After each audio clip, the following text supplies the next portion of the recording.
Representative Alexandria Ocasio-Cortez built a modern political empire on the backs of 9,600,000 Instagram followers. Yet when Speaker of the House Mike Johnson audited her 7-year career live in front of 8 million viewers, the most famous woman in Congress froze because her actual legislative record was a humiliating 0.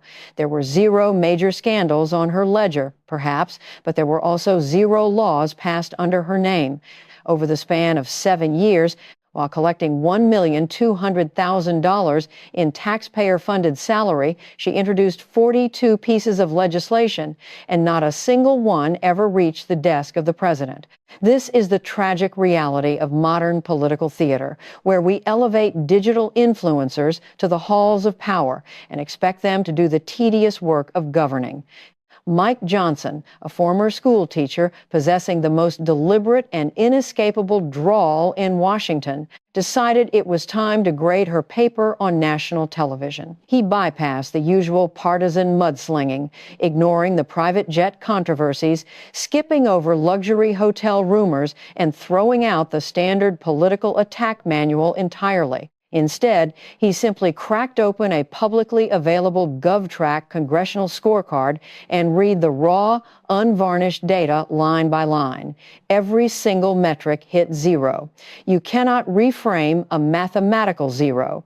A 0 requires no deep context, it demands no specialized nuance, and it offers nowhere to hide. When Johnson looked down from the dais, his tone perfectly mirrored a disappointed educator handing back a failing exam to a student who never even bothered to study. Drawing on his 17 years in a Louisiana classroom, Johnson dryly noted that failing to submit lesson plans for 7 consecutive years would result in immediate termination, not a lucrative career in public life. Suddenly, Ocasio-Cortez realized she was facing an adversary who outright refused to play her preferred media game. Up until this exact moment, barely 8 minutes into the committee session, she had been putting on her standard, highly effective masterclass in political deflection. Her opening remarks were delivered with the practiced cadence of a seasoned theater performer. She leaned aggressively into the microphone, modulated her pitch, and treated the solemn congressional chamber like a stage built entirely for her benefit. She spent 4 minutes lambasting Medicaid reductions. She dedicated another 3 to progressive housing policy. She even dropped a heavily rehearsed anecdote about her mother cleaning offices. It was a strategically calculated line, engineered in a political laboratory to strike the perfect chord between extracting audience sympathy and generating immediate applause. She made sure to name-drop the Bronx twice. She leaned on the focus group-tested phrase, working families, 3 separate times. Framing the conservative budget as a blueprint for cruelty, she delivered a soundbite so razor-sharp that it was already trending on social media before the echo even faded from the room. Up in the press gallery, frantic producers scrambled to clip the exchange. Down in the staff group chats, her communications director was already firing off victory emojis. The digital machine was operating flawlessly, exposing the core of her entire political playbook. She transforms dry, bureaucratic hearings into highly digestible content, leverages that content for blanket media coverage, and converts that coverage into immense cultural influence. The only missing byproduct of this entire industrial complex is actual binding law. Sitting quietly at the head of the table, Johnson held a remarkably humble 3-ring binder. It was not a slick leather portfolio favored by elite senators, nor was it a glowing tablet. It was just a basic tabbed folder stuffed with printed pages pulled directly from GovTrack and the official congressional record. It was deliberately unassuming, built for lethal accuracy rather than visual intimidation. He let her finish her monologue, displaying the terrifying patience of a veteran teacher allowing a student to conclude a flashy, distraction-filled presentation before asking the one specific question the entire performance was designed to dodge. He began by offering a genuine compliment, acknowledging her as a highly effective communicator, perhaps the most gifted orator of her political generation. Then he paused, adjusting his glasses. It was not a theatrical hesitation, but a pedagogical one. It was the deep breath of a man preparing to explain why a perceived superpower is actually a fatal professional flaw. Communication, he pointed out, is not legislation, and the agenda for the evening was strictly legislative. Out in the hallway, her legislative director felt the atmospheric pressure drop instantly. He had armed his boss with 40 pages of dense counter-arguments defending the Green New Deal, justifying the defund the police rhetoric, explaining away the expensive gala tickets, and rationalizing the campaign travel. He had prepared her for a chaotic street fight. He had not prepared her for a polite compliment followed by a devastating fact-based audit. He quickly texted the communications team, warning them that the speaker was not attacking, but rather he was grading. Back inside, Johnson read directly from his binder. His voice carried the measured, inescapable rhythm of the northern Louisiana parishes. It was the tone of a man who had spent nearly 2 decades explaining complex concepts to unwilling students, developing a brand of patience far more dangerous than outright anger, because it simply could not be baited into a mistake. Citing the nonpartisan tracking service, he detailed her tenure from the 116th through the 119th Congress. She had sponsored 42 bills. Only 3 ever secured a committee vote. Exactly 0 passed the House floor. 0 bills were signed into law. He looked up from his notes, letting the word 0 hang in the silent room. Turning the page with agonizing slowness, he set up the comparative data, knowing that context is the ultimate weapon in any political debate. During that exact same time frame, the average House member ushered 2.7 bills into law. The average representative from the New York delegation secured 3.1. Ocasio-Cortez languished in the bottom 10% of the entire legislative body for overall effectiveness, trailing behind 90% of her peers across both sides of the aisle. To drive the blade deeper, Johnson introduced a constituent from her own district, a woman named Linda Park. Linda operates a local nail salon in Flushing, Queens. After immigrating from South Korea, she spent 22 years building her small enterprise from scratch. She pays $38,000 a year in federal taxes. When the economic downturn threatened to shutter her livelihood, Linda meticulously filled out 23 separate federal forms over 3 agonizing weeks just to secure a relief loan. She navigated a crushing bureaucratic labyrinth to keep her doors open. The contrast was glaring and intentional. A local small business owner submitted 23 forms in 3 weeks, while her globally famous elected representative produced 0 laws in 7 years. Linda held on to her shop, the representative held on to her seat, and Johnson simply invited the American public to decide which of the 2 women was actually doing their job. This is the profound disconnect shaping our current era. Working-class citizens bleed to fund a government that routinely ignores them, paying the salaries of politicians who treat Capitol Hill like a Hollywood set. Ocasio-Cortez instantly lunged for her microphone. Her political survival instinct kicked in as she defaulted to the rapid-fire deflection that built her brand. She attempted to reframe the narrative, arguing that writing legislation is not the sole metric of congressional success. She pivoted hard to constituent services, systemic oversight, and public advocacy. Johnson readily conceded the point. He agreed that legislation is not the only metric, but he reminded her that it remains a fundamental, defining requirement of a lawmaker. And on that specific, non-negotiable metric, her score remained 0. Hearing the word for the 3rd time fundamentally changed the temperature of the room. The first 0 delivered raw data. The second 0 added heavy rhetorical emphasis. The third zero felt like a judge reading a final verdict. Verdicts broadcast live to 8 million witnesses leave a permanent, unerasable mark. Moving to the next tab in his binder, Johnson shifted his tone into a bizarrely warm, almost admiring register. He sounded exactly like a teacher praising a student's vibrant extracurricular activities, while remaining genuinely baffled as to why those hobbies never translated into completed homework assignments. He acknowledged her packed schedule, deciding to read from her public resume rather than her barren legislative record. He brought up the 2021 Met Gala, noting the famous tax-themed designer dress that cost $35,000 a ticket and dominated every front page across the country. She leveraged that viral moment to demand sweeping economic reform. Yet, the number of tax reform bills she introduced that actually became law remained zero.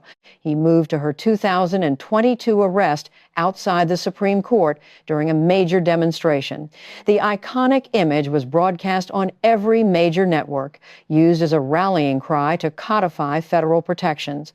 The resulting laws passed under her name to achieve this goal equaled zero. He dissected the 2019 Green New Deal, pointing out it was merely a resolution, not a binding legal bill. It was an ambitious call to restructure the American economy that never even saw a floor vote because she never bothered to draft the required follow-up legislative text.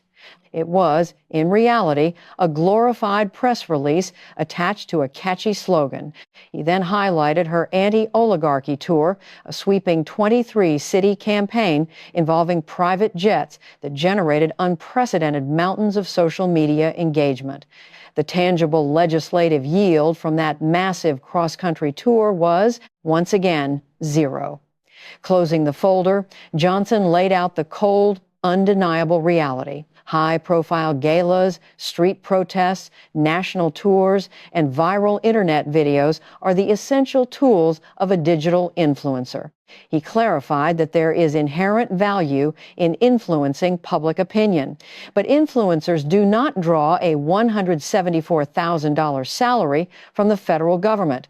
Lawmakers do, and lawmakers must make laws.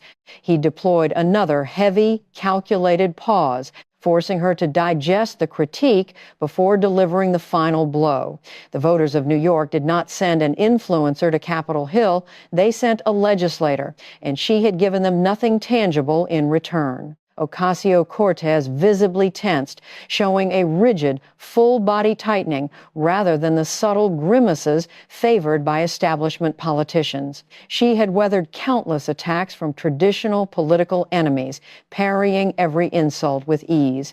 But nobody had ever dismantled her, using her own highlight reel as the primary weapon. Johnson then pivoted to the most damaging metrics of all, focusing not on the flashy protests or the glamorous galas, but on the grueling, invisible machinery of governance that never makes the evening news. According to the official record, she attached her name to bipartisan efforts at the 6th lowest rate among all House Democrats. She reached across the aisle less frequently than 94% of her own party. Her committee attendance fell noticeably below the Democratic baseline. Despite sitting on both the Financial Services and Oversight committees, her actual physical presence at those untelevised hearings lagged behind her peers. Removing his glasses, Johnson wiped them deliberately with a handkerchief, signaling a shift from statistical analysis to deep personal reflection. He recounted his days teaching high school in Shreveport. He remembered brilliant students who could captivate an entire classroom, debate with fierce intelligence, and light up any stage. Yet those same exceptionally gifted kids often fail to hand in their daily assignments. They failed not from a lack of capability, but because they were too enamored with their own brilliance to tolerate the mundane, uncelebrated grind of doing the actual work. He looked her in the eye and delivered a devastating compliment, calling her undeniably one of the most gifted orators he had ever encountered in government. But, he warned, rhetoric divorced from legislation is just noise bouncing around an echo chamber. Once the applause dies down and the room empties, the status quo remains completely intact. Bringing the argument full circle, he returned to Linda Park. Linda contributes $38,000 annually to the federal treasury, and a fraction of that money directly funds the Congresswoman's generous salary. Over 7 years, that totals $1,218,000. Linda essentially paid for a lawmaker who refuses to make laws, and the salon owner who tackled an avalanche of paperwork just to survive deserved to know what her tax dollars were actually buying. Ocasio-Cortez pushed back hard, relying on the same combative reflexes that propelled her from a Bronx bartending shift to the most recognizable seat in Congress. She refused to let a mild-mannered Southerner reduce her entire political crusade to a failing grade on a technicality. Standing up, she attempted to flip the script, attacking the conservative majority for pushing policies that strip medical coverage / educational funding and shower the ultra-wealthy with corporate tax cuts. She challenged him to compare their respective productivities, launching into a tirade about the systemic damage his caucus had inflicted on the working class. Johnson absorbed the attack without flinching. He used one single soft word to cut through the noise, sounding exactly like a seasoned educator listening to a failing student blame the curriculum for their missing homework. He politely reminded her that they were auditing her record, not his. She had proposed 42 bills, and he simply asked how many crossed the finish line. When she tried to argue that the opposing majority deliberately stonewalled progressive policies, he calmly repeated the exact same question, like a relentless metronome. How many became law? The repetition was a tactical masterpiece because sheer, unyielding patience demands a factual answer. The only factual answer available was a number she refused to vocalize, knowing that admitting the zero out loud would instantly hand her opponents the most destructive soundbite of her career. Cornered, she pivoted again to the standard safety nets of constituent services, local advocacy, and executive oversight.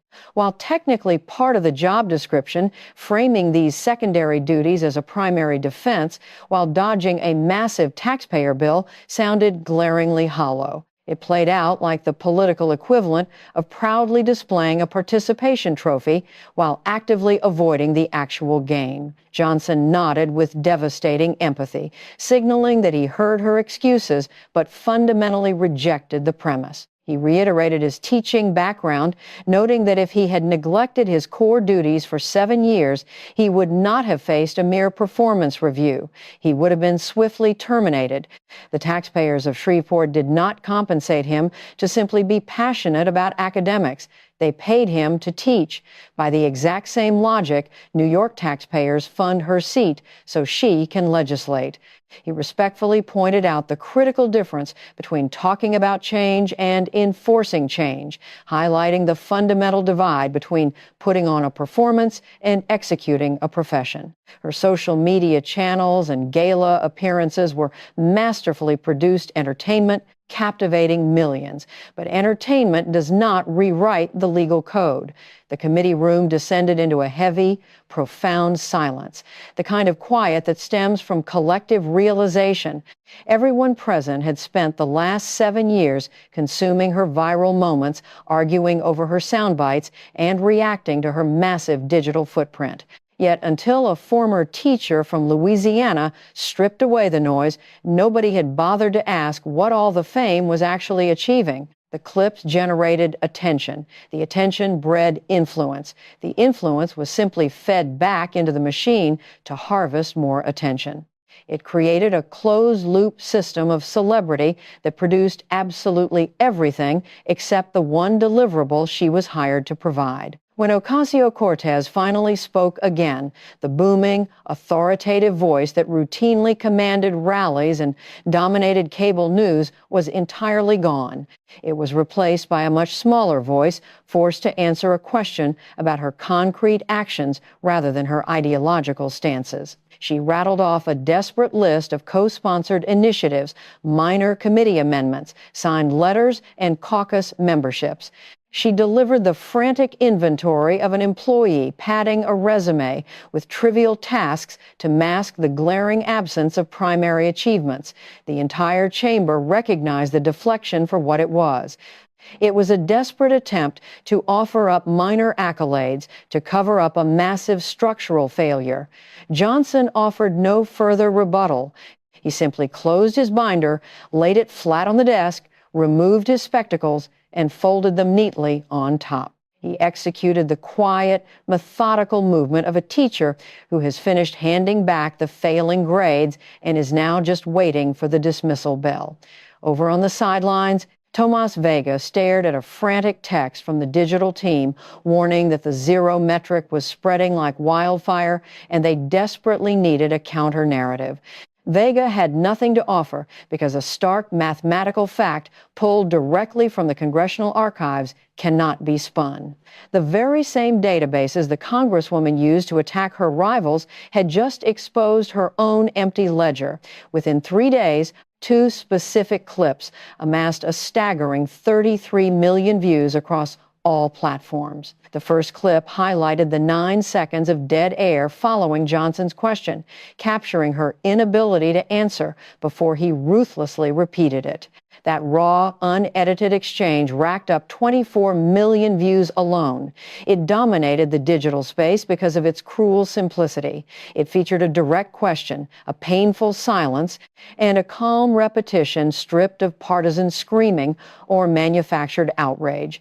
Conservative outlets framed it as ultimate vindication. Educational circles shared it as a masterclass in holding authority figures accountable. Progressive commentators struggled in vain to soften the blow by citing congressional gridlock, quickly learning that context cannot magically transform a 0 into a 1. The second viral moment, pulling in 18 million views, featured Johnson dissecting the difference between her digital show and her actual job, a segment that transcended politics entirely and resonated across corporate America. Managers, small business owners, and blue-collar workers shared it endlessly as a cultural meme about the stark difference between looking busy and actually getting things done. It struck a deep nerve with anyone who has ever carried the dead weight of a loud, self-promoting coworker who produces zero actual value. The fallout was immediate and measurable as the Congresswoman's GovTrack profile witnessed a historic surge, racking up 4,200,000 visits in under a week. The public finally saw the unvarnished data regarding her bottom-tier effectiveness, lowest bipartisan cooperation, and barren legislative history. This was information that had always been hiding in plain sight, but was overshadowed by glamorous photo ops and defiant protests. Her office scrambled to issue a defensive statement, leaning heavily on the unquantifiable nature of constituent outreach and the abstract value of steering the national conversation. The defense read like a white-collar resignation letter, pleading to shift the goalposts because the original targets were completely missed. The concept of the show politician firmly entered the national lexicon, shifting from a partisan insult to an established political category. Leading publications compiled lists of lawmakers from both sides of the aisle who possessed massive online footprints but microscopic legislative footprints. Ocasio-Cortez naturally dominated the top spot, boasting a historically unprecedented ratio of 9,600,000 followers to 0 enacted statutes. The fundraising apparatus kept churning, as political friction always sparks donations. But internal data revealed a troubling shift. Local grassroots support dwindled, replaced by an influx of reactionary, out-of-state money. The cash was still flowing, but it was traveling from much further away. This is a classic red flag, signaling that the voters closest to home were finally starting to ask the hard questions. Capitalizing on the political vulnerability, Elena Vargas, a pragmatic city council member from Jackson Heights, launched a primary challenge with a stark, simple campaign ad. It highlighted the 42 bills, the 0 laws, the 7 years, and the $1,200,000 salary. Vargas flatly stated that while she lacked millions of internet fans, she actually knew how to turn in her homework. The ad was completely devoid of slick production value, shot on a standard smartphone in a modest kitchen where Vargas actually balanced her own checkbook and worried about grocery bills, costing a mere $1,200 to produce and $15,000 to broadcast locally. It stood as the most ruthlessly efficient political strike of the cycle because Vargas barely had to lift a finger. The Speaker of the House had already executed the perfect takedown for free on national television, meaning she only needed to remind the voters of the number. The number was 0. Once a veteran teacher drops a 0 onto the permanent public record, no amount of aggressive tweeting, designer dresses, or manufactured outrage can ever erase it because the grade is undeniably final.